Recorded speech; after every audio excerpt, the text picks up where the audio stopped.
imagine it's about time to have a well-mannered chat about well-mannered chats.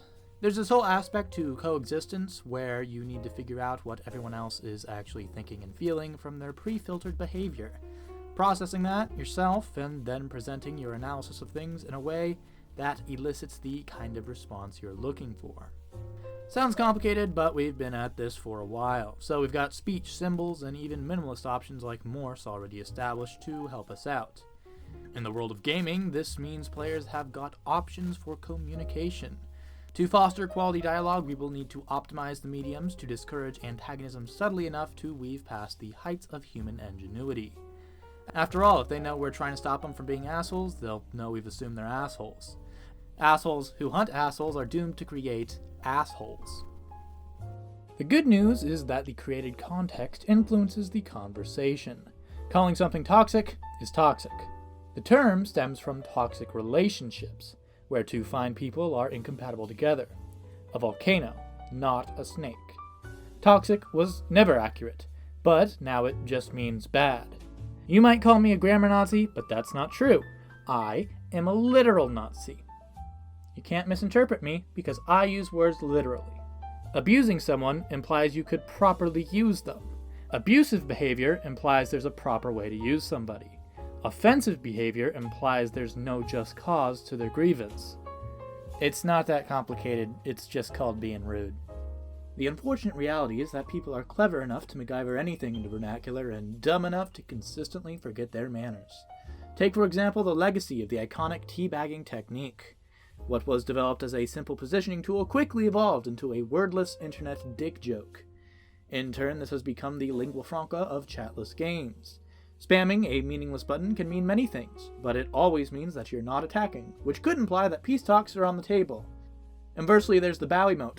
What was originally an optional sign of respect has become a required formality that's rude to skip over. It's quite silly to bloat a PvP experience with courtesies because it makes standing still bad manners. It makes genuine respect difficult to communicate, and it opens the doors for even ruder goofs.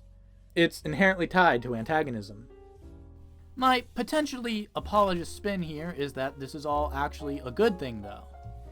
If I can't talk shit or show off, then I simply don't want to play.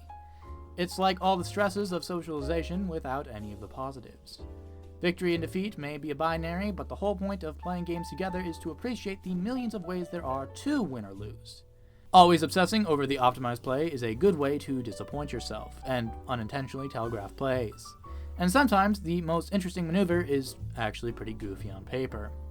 Winning with style often involves needless risk, and what is that type of strategy other than smug self-confidence? I've won every honest game of Mario Kart in my life, but who the fuck wants to play an honest game of Mario Kart?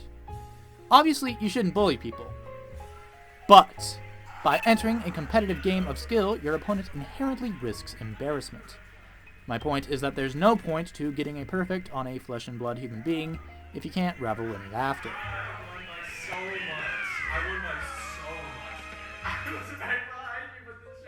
I love character action where you can style on an AI, but it can feel a tad masturbatory playing a single-player game with a taunt button. There's nothing wrong with that. It's natural and healthy to let yourself feel good, but it's frustrating to experience something so spectacular without someone to bounce off of in the moment. You could post it online, but this metaphor is starting to break down. Maybe that's relevant to Part 1. Pre-canned, non-verbal communication. Look, I love to tongue butthole, but I didn't know that Sonic the Hedgehog was going to say that about you. And yet in the end, I gave the order, so the buck stops with me. I apologize. That's what I wanted to say, but unfortunately there's no button for that, so instead I have to hope this gets the point across. In this context, I think that's just another diss.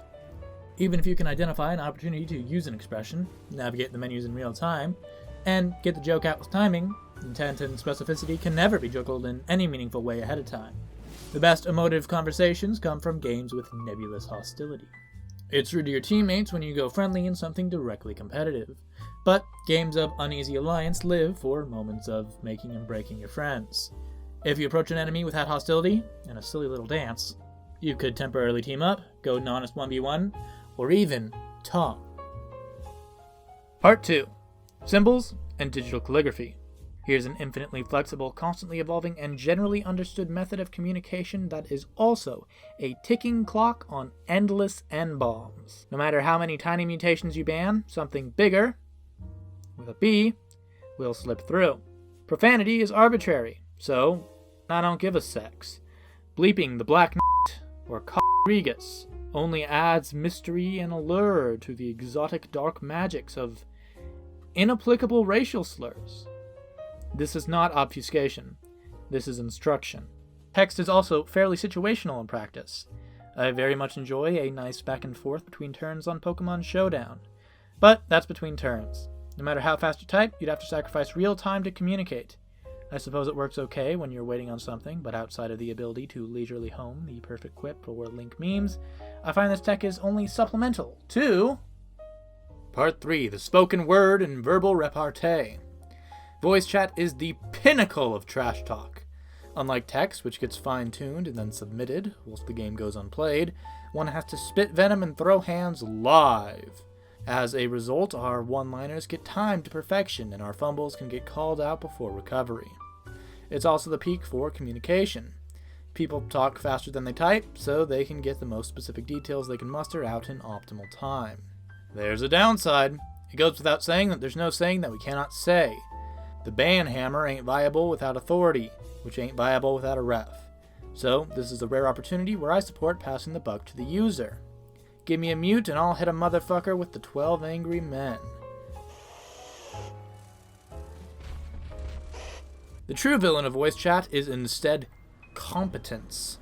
Most mic setups sound like firefights in Atlantis, and these comedians should not quit their day job.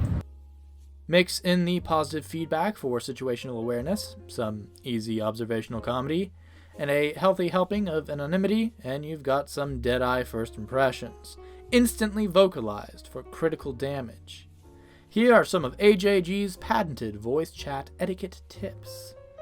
First, don't bully militant catbug. It's plainly funnier played straight. Second, kill bad jokes young, but mourn them dry. What is this? It's a meme, Batman. And finally, a gamer girl is a red Gyarados. They're very common uncommons.